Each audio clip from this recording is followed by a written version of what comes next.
తాజాంశాన్ని చూస్తున్నాం. పశ్చిమ మధ్య బంగాళాఖాతంలో ఉపరితల ఆవర్తనం కొనసాగుతోంది. దీని ప్రభావంతో 24 గంటల్లో కోస్తాంధ్ర రాయలసీమలో పలుచోట్ల వానలు కురుస్తాయని వాతావరణ శాఖ సూచించింది. ఇక మరింత సమాచారం మా ప్రతినిధి ఆదిత్య పవన్ అడిగి తెలుసుకుందాం. ఆదిత్య పవన్, ఉపరితల ఆవర్తన ద్రోణి ప్రభావం ఎలా ఉంది?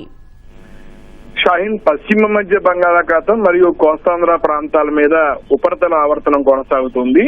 ఈ ఉపరితల ఆవర్తనం ఇదే పరిస్థితిలో కర్ణాటక, మహారాష్ట్ర, అస్సాం, బీహార్ పరిసర ప్రాంతాల్లో కూడా ఉపరితల ఆవర్తనం కొనసాగుతుంది.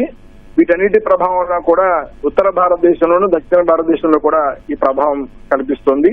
ముఖ్యంగా ఆంధ్రప్రదేశ్ లో రాగల 24 గంటల్లో ఉత్తరాంధ్రలో 1-2 చోట్ల భారీ వర్షాలు పడే అవకాశం ఉంది.